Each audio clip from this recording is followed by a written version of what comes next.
Raleigh News and Observer. I'd like to ask both Dillon and Elgin this question. What kinds of challenges, either in terms of individual matchups or tactics, does Duke present? And what makes Brandon Ingram unique among the different players you've had to face? Elgin, why don't you take it first?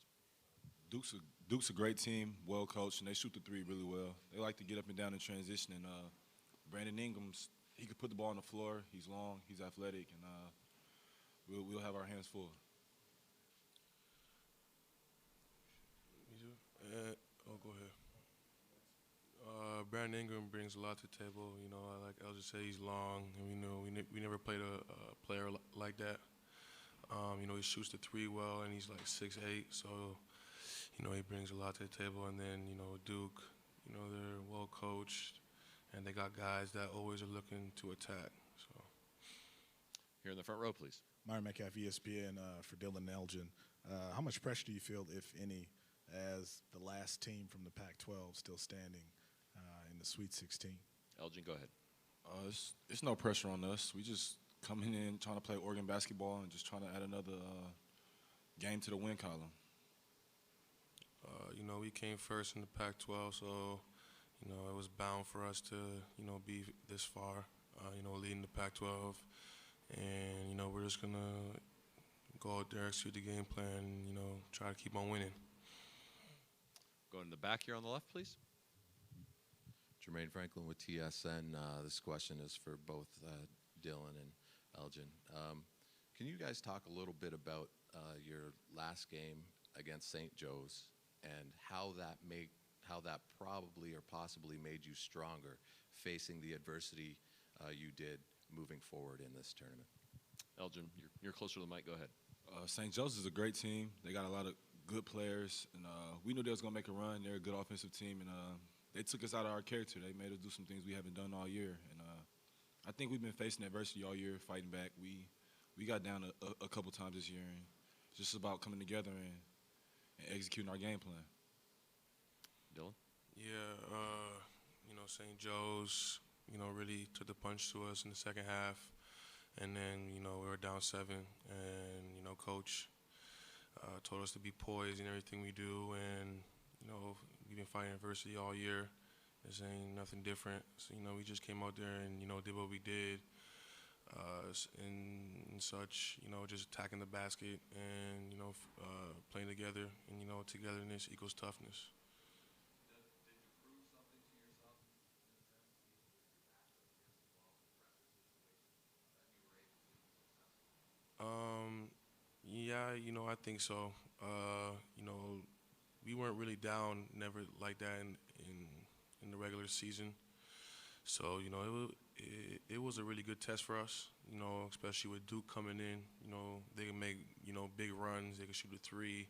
So, you know, even if we're down, you know, never count us out. Going to go right here in the third row and then to the front row. Greg Beecham with the Associated Press. Elgin, you guys have accomplished a lot of incredible things this year, but playing Duke in the NCAA tournament is about the biggest spotlight you can be under in college basketball. Is that special to you guys? And also, what kind of product are people going to see around the country? What kind of style of play do you want to represent out of Oregon that people will see for the first time? Yeah, this is a real big game. Every game's a big game. Duke's a great team. Coach K's a legend.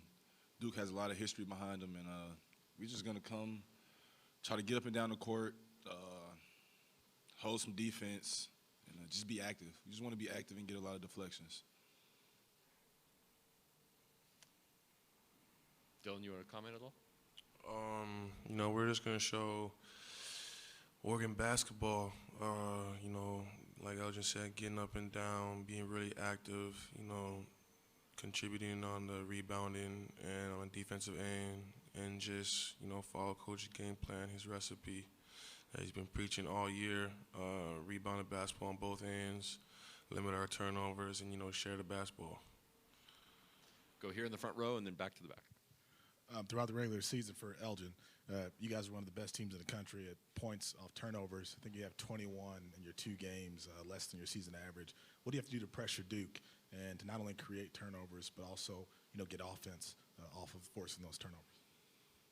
We just need to be under control. Just execute our game plan. We know they're gonna get up and down. They score a bunch of points. We know they're gonna be aggressive in attack, and we just need to. I don't know. Just what you think? Nah, we're just gonna have to make them do what they don't usually do. You know, force them to their weaknesses, make them get out of character, and try to play hero basketball, and that will contribute in our win column for sure. Go to the back, please. Jermaine Franklin with TSN. Dillon, can you talk about your role in the team and how you helped this team with their success? And it's two questions in one, because obviously you're Canadian as well. A lot of the nation will be keeping an eye on this game specifically for that. And how does that feel for you as well? It feels great, having all this support, from Eugene, Oregon, and, and in Canada as well. It just makes my game excel even higher. But we're just gonna, come out here and, really try to take it to Duke. I know a lot of the guys are really motivated. I've been watching Duke, all our lives. And, once we see, the lettering, DUKE, we're just gonna come out there with, red on our face and just really take it to them. Go, Bob.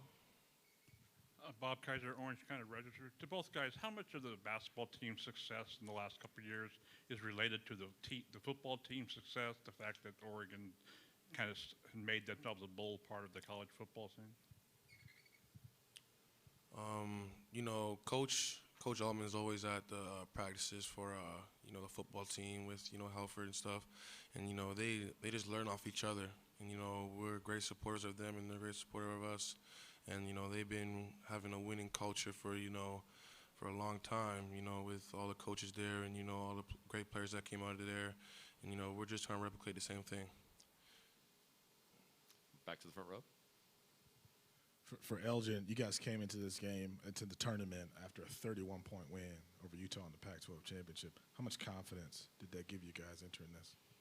It gives us a lot of confidence. That game we just played as a team. We shared the ball. We played team defense. We was all talking out there, and just being able to put some wins together, going into a tournament, it always gives you a bunch of confidence. Any further questions? Last call. All right. Thank you, gentlemen. Thank you.